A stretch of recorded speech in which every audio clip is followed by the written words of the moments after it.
Un 4 minutes cinéma sur Surfroid peut guérir mon acrophobie? Ah bah c'est très simple, j'appelle Mr. X tout de suite.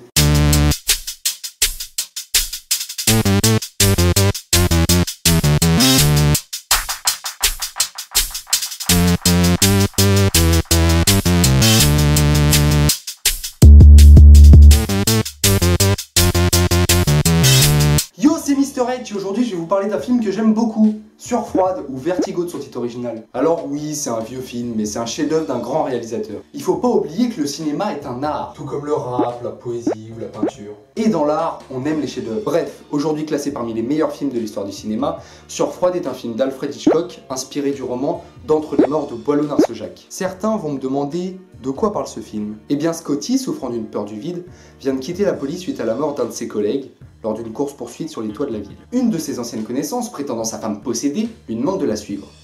Scotty tombe amoureux de cette femme, mais celle-ci va se suicider devant ses yeux. Après avoir fait une dépression, Scotty découvre qu'il a été manipulé. Mais je vous en dis pas plus pour ceux qui n'ont pas vu le film. Je leur conseille d'ailleurs de le regarder. Mais le seul truc que je peux vous dire, c'est que c'est une fin inattendue. Comme dans beaucoup de films d'Hitchcock. D'ailleurs, la principale chose que j'admire chez ce réalisateur, c'est cette volonté d'amener le spectateur vers l'inattendu. Vous avez pu remarquer, et vous pourrez constater par la suite, que c'est une chose que j'essaie de faire en quelque sorte dans mes courts-métrages.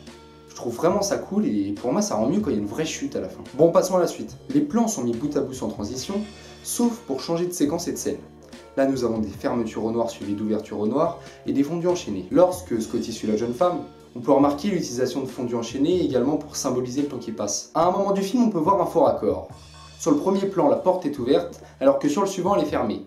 Bon, c'est plutôt rare chez un grand réalisateur comme Hitchcock, mais bon, ça arrive à tout le monde de faire des erreurs, surtout que celle-ci, on la voit pas forcément du premier coup. Au niveau des mouvements de caméra, Surfroid est le premier film à utiliser l'effet du travelling compensé, ici utilisé pour représenter le point de vue subjectif de Scotty lorsqu'il est victime de sa peur du vide. Alors on va s'intéresser de plus près à la séquence du Golden Gate Bridge, ouverte par ce panoramique. Après avoir suivi la jeune femme pendant un moment, Scotty arrive au pont, on le voit descendre de sa voiture. Donc à partir de là, on a un champ contre champ avec d'un côté Scotty cadré pratiquement qu'en plan rapproché taille, et de l'autre, la jeune femme cadrée en plan d'ensemble, puis par la suite en plan de demi-ensemble lorsque Scotty va se rapprocher d'elle. C'est cadré de manière à montrer la taille du pont par rapport à la jeune femme. Chose qu'on retrouve avec la Statue de la Liberté dans 5e colonne et le Mont Rushmore dans La Mort aux trousses. Ce qui peut nous faire penser que le maître du suspense accordait une certaine importance aux monuments dans ses films. Bon, ensuite, on peut voir James Stewart se rapprocher de plus en plus de la jeune femme. Ce rapprochement a aussi une valeur symbolique car il va aboutir au premier contact physique entre les deux individus. Jusque-là, Scotty restait toujours à distance. Alors on peut voir que le gros plan sur les fleurs a été tourné en studio pour qu'on puisse voir le pont derrière. On retrouve cette importance accordée au monument. On continue le champ contre champ entre les deux personnages.